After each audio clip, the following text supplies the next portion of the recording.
Welcome back to my channel, guys. I think this is the 5th video consistently, because I kind of uploaded the last one really late because I was tired of editing it, and then the editing got a bit too much for me, so then I kind of stopped. I'll probably cut that out too. But anyways, today's video we're doing not anybody else's, my most anticipated 2024 reads of the year. I assume this list will get longer as the year goes on because there's some reads or books that haven't been announced yet that probably will be coming out this year, or some things that I'm just not known, that I just am now finding out about after this video goes up. Basically, I'm gonna talk a little bit about the book, probably just read the summary just a bit, and then kind of talk about the vibes, how excited I am, what the peeps are saying, what they're not saying. Yeah, okay, let's get into it. Okay, so if I look down at all, I have my trusty, I was gonna say dusty, but she's not dusty. I got her last year. She's new. My trusty iPad. First, Wisteria, which is by Adeline Grace in the Belladonna trilogy. Right now I'm currently reading Foxglove. I've been reading it like about an hour every single day. I'm trying to take it slow because I enjoy the characters so much and I don't want to rush it, because Wisteria doesn't come out till August. I'm just now finding out this information. Oh my god, I think I'm gonna cry on camera. Now I'm gonna take it even slower, because one thing about me is I hate letting go. I sometimes hate finishing books, I hate finishing TV shows, movies, yeah, whatever. But when I love something, I get really attached to the characters and the plot line and the world itself. So when it's over, I'm like, what am I supposed to do? Like, I'm a wandering cow in a field with no grass. What am I supposed to eat? Air? Tough. Wisteria. And guess who's on the cover? Blythe. I wonder, I won't really go over, they don't even have a summary for this, for Wisteria on Goodreads, so I'll just give you a brief overview of Belladonna. The first book, Belladonna, is about Signa and Death. Death has followed her wherever she's gone. Death is a person, a being, a man. They eventually fall in love. Signa, like I said before, Death has followed her wherever she goes. She's basically an orphan. She gets passed down to family member from family member, because all of her family members pretty much end up dying. And so it's about her life living in her cousin's manor and solving a crime. It's amazing. Also coming to terms with Death as a person, a being, always being around her because she hates him. Moving on. Wisteria, probably like my number, this isn't in any order, but probably my like #1 read that I'm trying to get my hands on inmediatamente. Like August, I'm crying. So let's move on. Second, The Butcher of the Forest by Rami Mohammed. It is about a world-weary woman races against the clock to rescue the children of the wrathful tyrant from a dangerous, otherworldly forest. At the northern edge of a land ruled by a monstrous foreign tyrant, the wild forest known as the Elmeaver. The villagers know better than to let their children go near. Once someone goes in, they never come back out. No one knows the strange and terrifying traps of the Elmeaver better than Varys Thorn, the only person to ever rescue a child from the forest many years ago. When the tyrant's 2 young children go missing, Varys is commanded to enter the forest once more and bring them home safe. If Varys fails, the tyrant will kill her. If she remains in the forest for longer than a day, she will be trapped forevermore. Oh, so Varys will travel deep into the Elmeaver to face traps, riddles, and monsters at the behest of another monster. One step will cost her everything. Tell me that doesn't sit you on your high heels on your tippies. My high heels are tipped. Okay? Tipped. This this sounds so good. The fact that he's gonna kill her if she don't bring back them two little ingredients, crazy. Sounds amazing. Has a 3.99 right now. It comes out February 27th. So it has, ooh, that's short. Oh wait, never mind. Comes out February 27th. Third book, The Dividing Sky by Jill 2. Serpent and Dove meets Arcane in this swoony dystopian adventure. Set in a near future world that reads like Jeff Bezos' fever dream. Liv is a proxy, a member of the lower class who lives to enrich the lives of others. She's supposed to use the neurochip in her brain to give her workaholic clients memories of experiences they've never had, so they can stay productive. And yeah, maybe she also deals with a few happy memories illegally on the side to her fellow lower class citizens who need a reason to keep going. She makes an extra buck, and it's harmless, right? Rookie enforcer Adrian doesn't think so. He doggedly tracks Liv to the woods on the metro's outskirts, only to find out she's wiped all memories of who she is, what she's done, and how much she should hate someone in his uniform. It was supposed to be simple. Find the perpetrator, bring her in, but if Liv can't remember anything, is she truly guilty? And is the law Adrian's pledged his life to defend truly in the best interest of all? Turns out justice looks a little different in the woods' golden light. Comes out October 8th. Like, as I'm doing this video, my heart is sinking lower and lower to like my butt because I'm sad. Everything's coming out so far in, like, October is my birthday month. Why do I'm not that patient of a person, but I'm also very patient, but for like books, I'd rather find out after they're released that it even existed than before it's released, because the anticipation is so high. And especially with a summary like this, she's erased her memories before she could even he can nab her. Wow, that's speculative fiction too. It just sounds so amazing. A Fragile Enchantment by Allison Saft. This book already came out in January 2nd. So it is what is it about? A magical dressmaker commissioned for a royal wedding finds herself embroiled in scandal when a gossip columnist draws attention to her undeniable chemistry with the groom. Niamh Okonkwo-Hair has never let herself long for more. The magic in her blood that lets her stitch emotions and memories into fabric is the same magic that will eventually kill her. Determined to spend the little time she has left guaranteeing a better life for her family, Niamh jumps at the chance to design the wardrobe for the royal wedding in the neighboring kingdom of Avalland. But Avalland is far from the fairy tale that she imagined.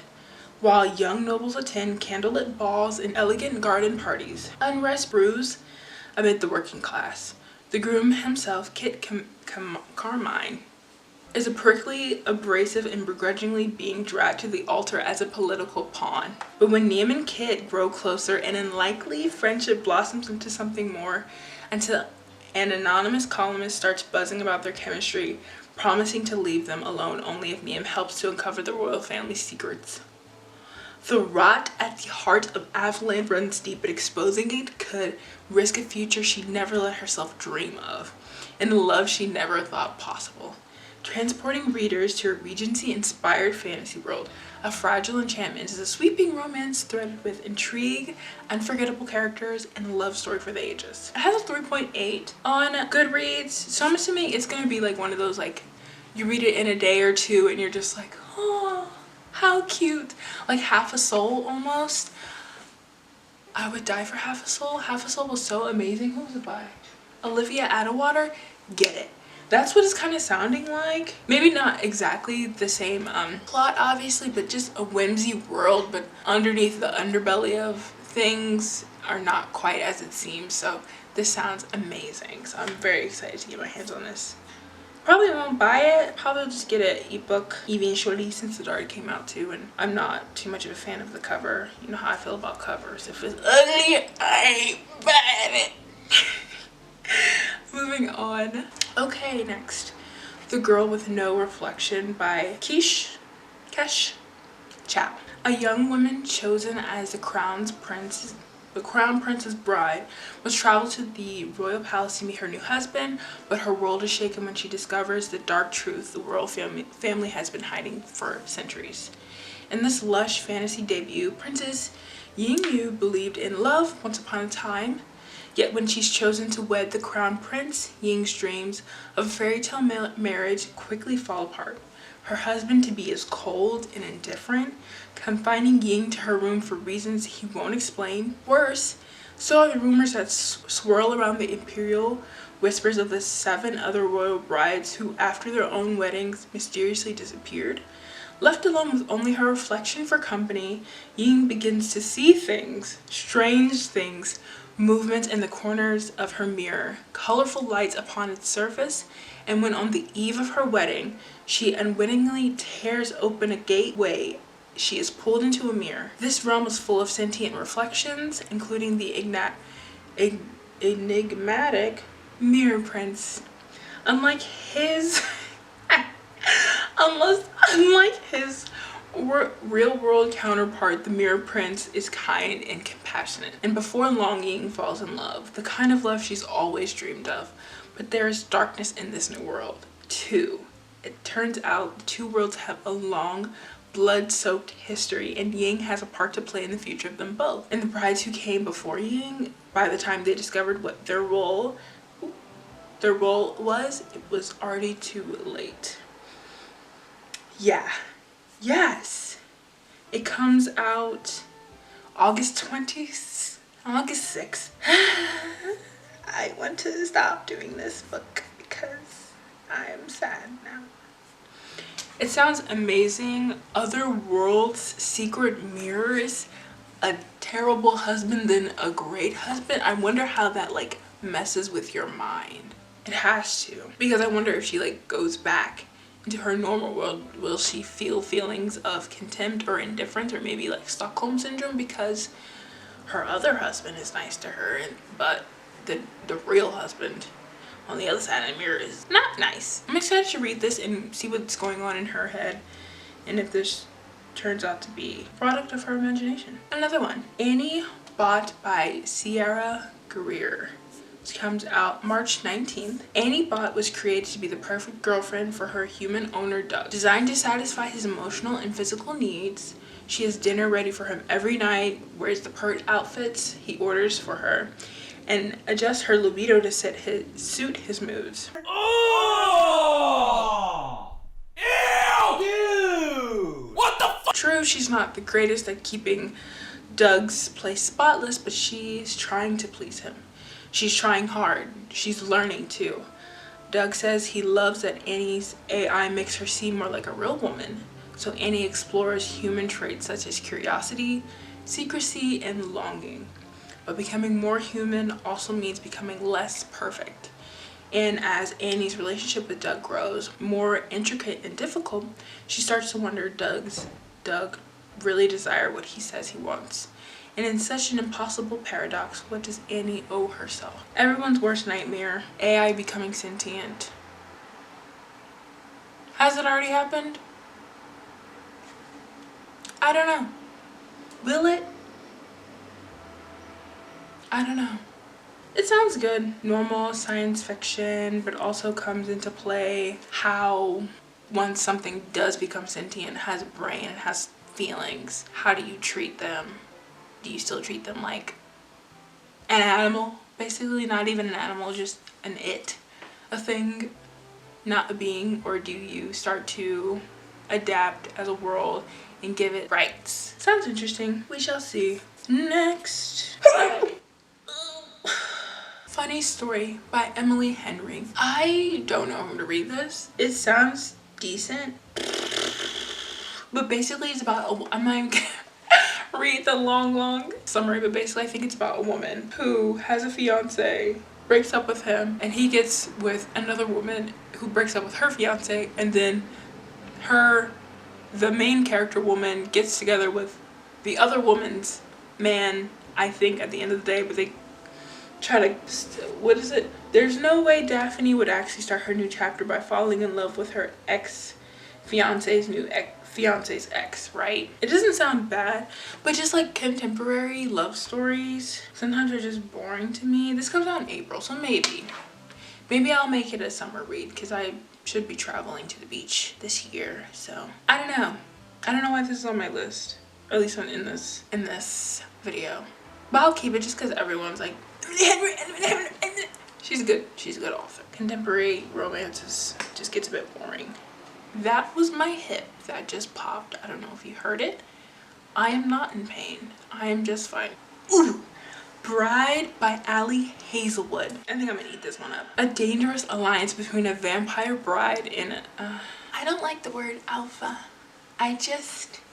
It brings me back to my Wattpad days and I get traumatized. I become traumatized. Whenever it says alpha, I'm just gonna skip over it.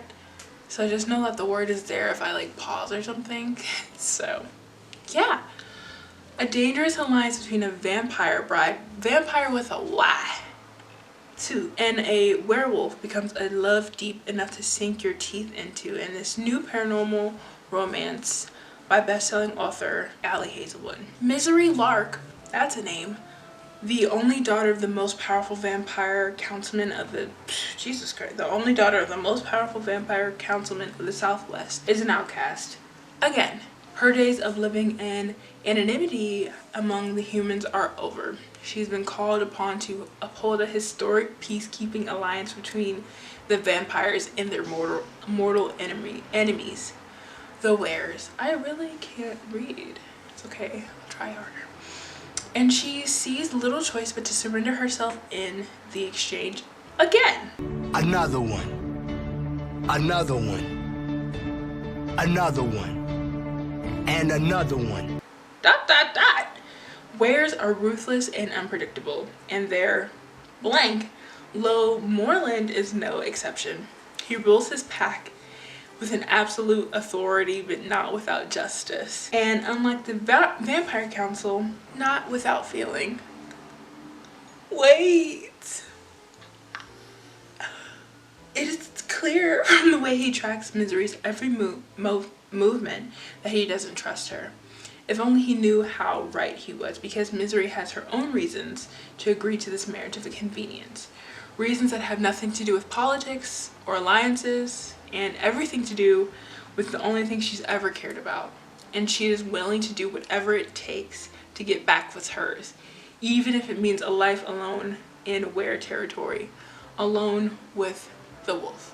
I'm weak. Someone says, what are the, and Goodreads, someone says, what are the odds she's a teeny tiny vampire and he's a tall, very large, very broad werewolf? Someone also said, Allie, you better, bestie, you better not ruin vampire. Werewolves or vampires for me, or I am out for revenge. I hope it's good. It comes out next month, February 6th. Yeah, I think I'm gonna have to buy this one. It just sounds like something I'll eat up like in a day. Wait, 416 pages. I love when a fantasy book, romantic sci-fi, is like over 400 pages. Like, oh, it's the best. I love reading long books. Anything 300 and like less than 350, wasting my time. Mainly, usually those are like romance books, which I don't read just purely romance. Sometimes I read it on my iPad, but whatever. Anyways, moving on. My knees hurt. Blood Guard by Cece Robson. 100 years ago, 100 years, tens of thousands of gladiators, and today only one will rise. Everything in the kingdom of Arrow is a lie. Leith of Grey thought coming to this new land and volunteering to fight in the gladiator arena, vicious, bloodthirsty tournaments where only the strongest survive, would earn him enough gold to save his dying sister. He thought there was nothing left to lose. He was wrong. And they took everything. His hope, his freedom, his very humanity. All Leith has left is his battle-scarred body, fueled by rage and hardened from years of fighting for the right to live another day. Then Leith, I want to say Leaf so badly. Then Leith meets Maeve, an elven royal who is everything he despises, everything he should hate, until the alluring princess offers him the one thing he needs most, a chance to win the coveted title of Bloodguard and his freedom. But in a kingdom built on secrets and lies, hope doesn't come cheap, nor will his ultimate revenge. That sounds so freaking amazing, mainly by the fact that it's a male main character, and maybe he will be attracted to a woman, which is different from, I don't know if this would be considered romantasy, but I'm just gonna assume that it is. Yeah, it's usually like the other way around, where the woman is ho ho ho and the guy's like ooh too. But this time we're hearing it from his perspective, which is interesting. You just don't get that a lot in romantasy. Again, I'm assuming this is romantasy. So moving on. Next, A Fate Inked in Blood by Daniel L. Jensen. A shield maiden blessed by the gods battles to unite a nation under a power-hungry king, while also fighting her growing desire for his fiery son in the Norse-inspired fantasy romance from the best-selling author of the Bridge Kingdom series. Bound in unwanted marriage, Freya spends her days gutting fish, but dreams of becoming a warrior and of putting an axe in her boorish husband's back. Freya's dreams abruptly become reality when her husband betrays her to the region's Jarl, landing her in a fight to the death against his son Bjorn to survive. To survive, Freya is forced to reveal her deepest secret. She possesses a drop of a goddess's blood, which makes her a shield maiden with magical capabilities of repelling any attack. It was foretold such a magic would unite the fractured nation of Scotland beneath the one who controls the shield maiden's fate. Believing he's destined to rule Scotland as king, fanatical Jarl binds Freya with a blood oath and orders Bjorn to protect her from their enemies. Desperate to prove her strength, Freya must train to fight and learn to control her magic, all while facing perilous tests set by the gods. The greatest test of all, however, may be resisting her forbidden attraction to Bjorn. If Freya succumbs to her lust for the charming and fierce warrior, she risks not only her own destiny, but the fate of the people she swore to protect. This sounds so good. I have a very, this is my heart. This much of my heart has a love for Norse mythology, especially when I was growing up. I loved reading about Norse mythology. I think it came from my affinity for the Avengers movies. I was obsessed with Chris Hemsworth and Loki, who wasn't, at the age of 12. I wish I had pictures of my old room. I literally had posters upon posters upon posters of Avengers, Thor, Spider-Man, like all in my green, bright green room with a Powerpuff Girls plate for where my light switch was. The like backing of it was Powerpuff Girls, and it still is there to this day. So cute. But I really like Norse mythology, and I think it also brings me back to reading the Sea of Trolls series by Nancy Farmer. That has a lot to do with Norse mythology, and it was amazingly written.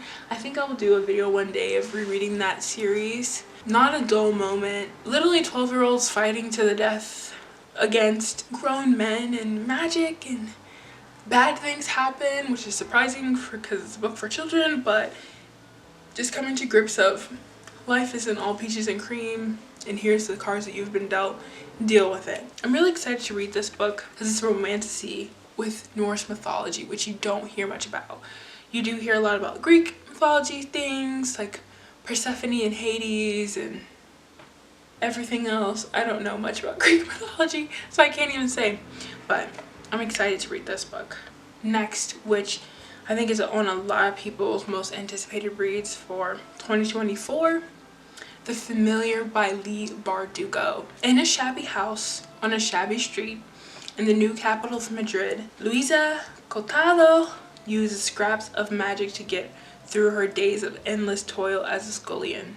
But when her scheming mistress discovers the lump of a servant cowering in the kitchen is actually hiding a talent for little miracles, she demands Luisa use those gifts to better the family's social position. What begins as simple amusement for the bored nobility takes a perilous turn when Luisa garners the notice of Antonio Perez, the disgraced secretary to Spain's king. Still reeling from the defeat of his armada, the king is desperate for any advantage in the war against England's heretic queen, and Perez will stop at nothing to regain the king's favor. Determined to seize this one chance to better her fortunes, Lucia, ooh, I'm just pronouncing her name all types of wrong. Lucia plunges into a world of seers and alchemists, holy men and huskers, where the line between magic, science, and fraud is never certain. But as her notoriety grows, so does the danger that her Jewish blood will doom her to the Inquisition's wrath. She will have to use every bit of her wit and will to survive, even if that means enlisting the help of Gwelin Santanangel, an embittered, immortal familiar whose own secrets could prove deadly for them both. Gwelin Santanangel.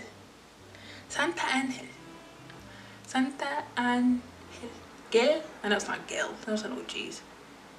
Gwen. Lee Bardugo writes, I read it. I don't really necessarily feel that way. I've never read any of her books before. Yes, I should read Ninth House. Yes, I should read Shadow and Bone, The Crooked Kingdom, all that good stuff, but I'm just not in the mood to read that stuff right now. This, however, I am in the mood to read historical, fantasy, fiction, whatever the heck. I love fantasy, but fantasy at the end of anything, I most likely will devour it. So this just sounds amazing, and I'm very, very excited. When does this come out? April 9th, so this is not too far. Okay, and then I have 2 nonfiction books that I'm wanting to get my hands on. Slow Productivity by Cal Newport, The Lost Art of Accomplishment Without Burnout, which comes out March 5th. So that sounds good. And then Super Communicators, How to Unlock the Secret Language of Connection by Charles Duhigg.